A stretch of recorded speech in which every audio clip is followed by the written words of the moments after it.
What's going on, my people? Welcome back to another episode of the Stop the Count podcast. In this episode, we will be talking about the upcoming boxing cards, UFC 289 and the PFL card. First, for some news, Marlon Tapales will be challenging the winner of the Inoue Inoue versus Stephen Fulton fight for Undisputed. Also, Chris Weidman will be back, turning from his gruesome leg injury to face Brad Tavares at UFC 292 on August 19th in Boston. Now, I'll start this off by talking about the PFL card. It's headlined by featherweights and light heavyweights. Now, this card is on a Thursday, so this will be a tough watch for me. I won't be able to watch it live, although my favorite fighter from the PFL is on this card, and that is Movlidkhaybulaev. He will be fighting former tough contender Tyler Diamond. In Tyler's last fight, he fought to a majority decision loss to current featherweight champion brendanloughnane. This will be a tough fight for both of these fighters. Now, there is a three-way tie for second through fourth place, with each fighter having 3 points and first place being brendanloughnane, as he is ahead with 5 points, having won by second round stoppage over Marlon Moraes. Now, the light heavyweights are boring to me, but there has been some action early here, as two fighters, joshsilviera and marthinhamlet, have 6 points due to first round stoppages. Reigning champion Robert Wilkinson has tested positive for a banned substance and has been forced out of this year's competition. Such a bad thing to hear from the PFL, but oh well. Now, for the boxing card, first getting into Top Rank's card, it's headlined by joshtaylor versus teofimolopez. Now, this is on the eve of the Puerto Rican Day Parade. There is many great prospects on this card, the biggest being, in my opinion, Brucecarrington. I must admit, I wasn't the biggest Shushu fan, but his last performance really made me change my mind.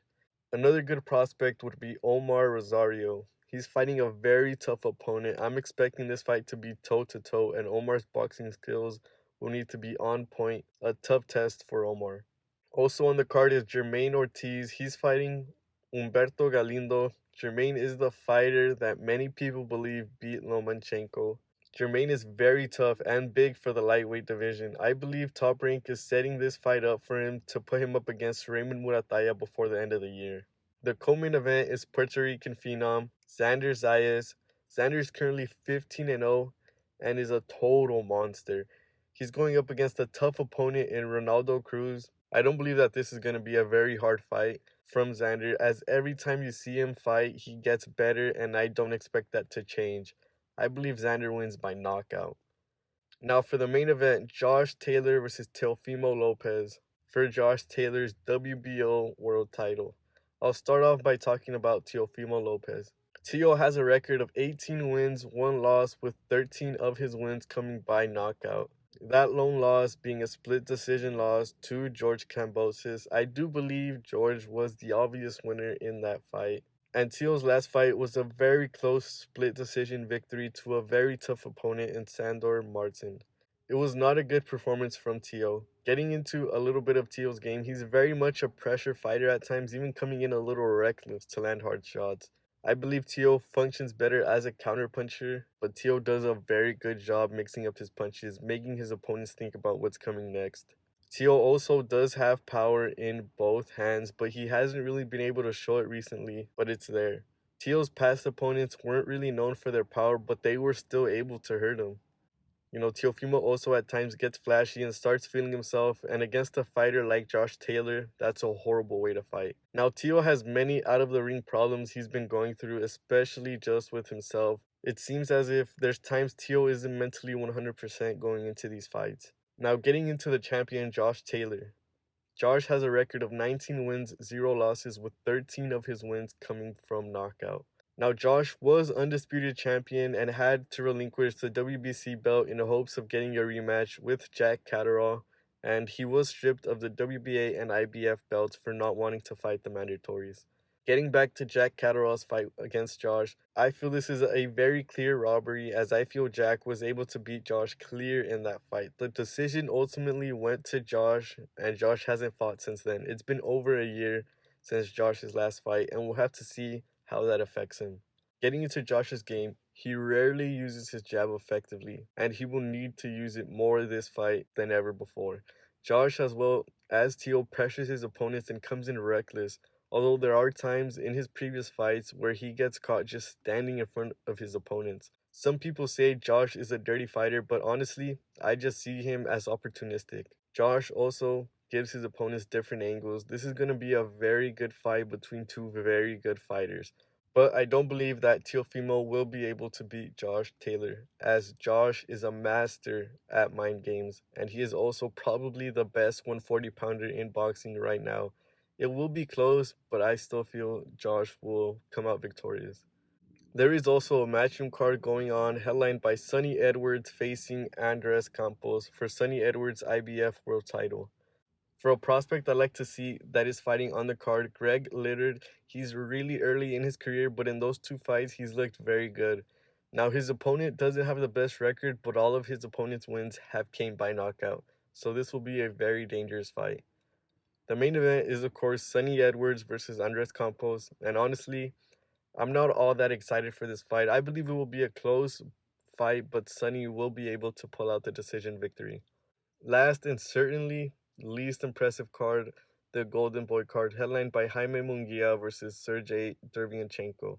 Now, there is many good prospects on this card, like Jorgechavez, a very entertaining fight style. Also, someone who I don't consider a prospect since he's already fought for a world title, ricardosandoval. He did lose that title fight. It was a very close fight, and he's facing a very tough opponent in Rocco Santomauro.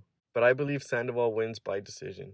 The main event is not all that, as I'm pretty sure we all know Jaimemunguia should make easy work of Sergey. I will not be breaking this fight down, although I believe Sergey does have a puncher's chance, as Jaime is not all that defensive and he does get hit a lot, but I believe Jaime will still win by knockout.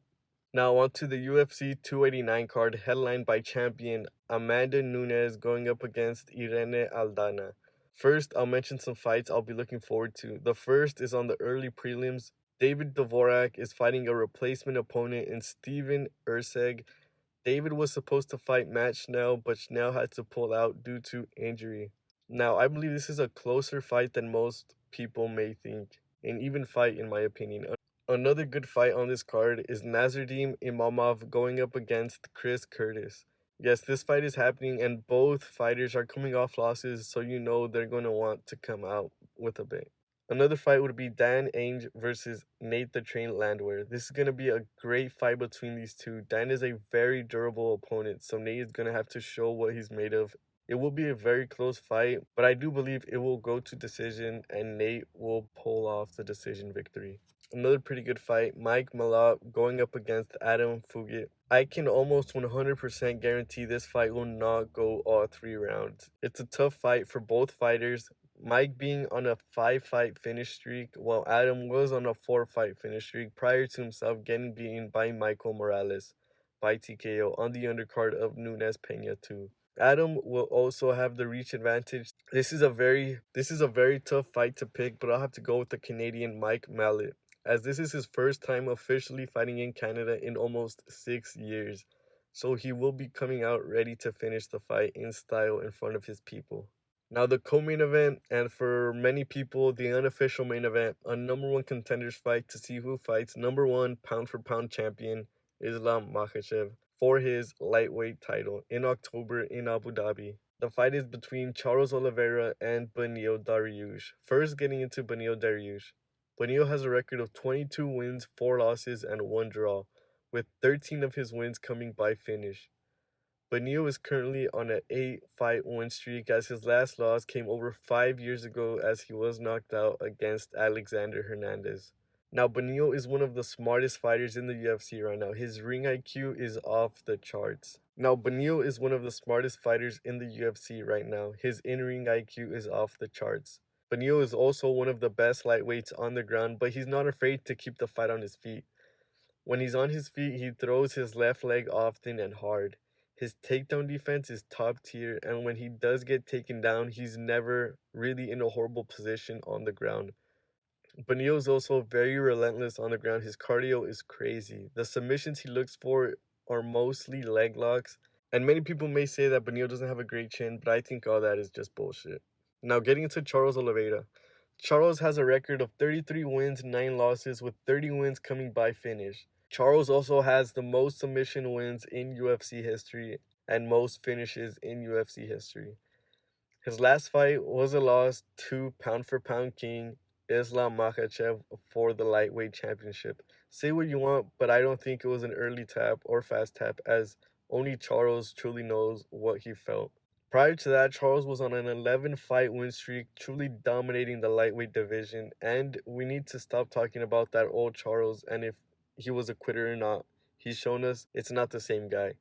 Talking a little bit about Charles's game, he's very dangerous, especially on the ground. But on his feet, he's definitely no slouch. Charles is very much a risk taker, putting himself in bad positions, purposely trying to bait his opponents. Now, this at times could bite him in the ass when he's going up against someone with a similar or better ground game. But when you're on the ground with Charles, you always have to be aware. He's very creative and dangerous with his ground strikes and submissions. He's also pretty good in the clinch using his knees and elbows. Like I've said before, Charles is no slouch on the feet. He gets in good shots, hurting his opponents at times, but with all that pressure he puts on, it really leaves major openings that usually ends up with him getting hit with a really hard shot and going to the ground to recover because his opponents know on the ground he is a beast. His right hand is where all Charles's big shots come from. Charles has some strong leg kicks, but he rarely uses them, which definitely doesn't benefit him at all. His offense is his best defense, but his pressure and the pace he forces on his opponents always leads to his opponents tiring out. Will that happen? I'm not too sure, as Beneil has shown before his stamina could hold up. I believe the winner of this match will be Beneildariush. Their BJJ game is very similar, but Beneil's wrestling will, in my opinion, be the difference maker, and he will win by submission. Now for the main event, Amanda Nunes versus Irenealdana for Amanda's bantamweight title. I'll start off by talking about Irenealdana. Irene has a record of 14 wins, 6 losses, with 11 of her wins coming by finish. Her two of her losses have came by knockout, but really early in her career, the latest happening almost 8 years ago. Now, getting a little bit into Irene's game, she is a very patient fighter. She also does move around a lot. She does a good job mixing up her kicks and punches. Irene also does mix the head and the body very well. Now, she is not the best when it comes to the ground, but she is very creative when it comes to trying to get submissions. And when Irene has the opportunity for ground and pound, she's relentless and ferocious. This could at times be very bad for her, as she could get caught in a submission from the pressure she applies when her opponents are on the ground. The ground is not where she wants to be, but she could hold her own. Now, that has been shown against lower competition and no one like Amanda Nunes. Irene does also have pretty decent takedown defense, but it isn't always easy for her. The first battle Irene has to win is the one with the scale. Now, getting into Amanda Nunes, what many see as the greatest female combat athlete of all time, I do certainly believe so. Clarissa Shields has nothing on Amanda Nunes. Amanda has a record of 22 wins, 5 losses, with 17 of her wins coming by knockout. Her latest loss was against Juliana Peña, who was originally supposed to fight on this card until Juliana had to pull out. That loss came by rear naked choke, surprising everyone who was watching. Amanda was able to get her revenge by decision after just dominating Juliana. Prior to the loss, Amanda was on a 12-fight win streak, beating some of the biggest names in women's MMA. Now, getting into Amanda's game, Amanda, I feel, is also a very patient fighter, and she often utilizes her left kicks early. Amanda is probably the most well-rounded woman fighter of all time. On the ground and on the feet, Amanda could do damage always. Although Amanda will very rarely look to take a fight to the ground, on the feet, she catches her opponents lunging in always. She always has an eye for the counters. Now, she is not the quickest puncher, but the placement of her punches are second to none. Amanda's stamina doesn't always hold up late. As for how I see this fight playing out, I believe this will be an all-out war on the feet. There will be a few takedown attempts, but nothing will come from them. But Irenealdana will come out on top by knockout. I believe her movement will tire out Amanda, and the knockout will come in the later rounds. This would mean there would be 4 Mexican-born UFC fighters champions at the same time. The best storyline that could happen. Now for some soccer news, AC Milan owner Gary Cardinal has fired Paolo Maldini and Ricky Massara. as technical director and sporting director due to conflicts that occurred in a meeting early Monday morning. This puts a hold to all the work Maldini and Massara had done leading to this transfer window, and honestly I believe it will set Milan back. This really comes unexpected to me, as I thought there was no way Maldini leaves Milan. He's doing such a good job leading Milan in the right direction, but I guess not. I'm really at a loss of words. This is currently what I believe the worst decision that could have been made. Thank you guys for staying until the end. Don't forget to like, subscribe, and follow me on Twitter at StopTheCount10. See you guys next week as we talk about what went down in these fights. See you then.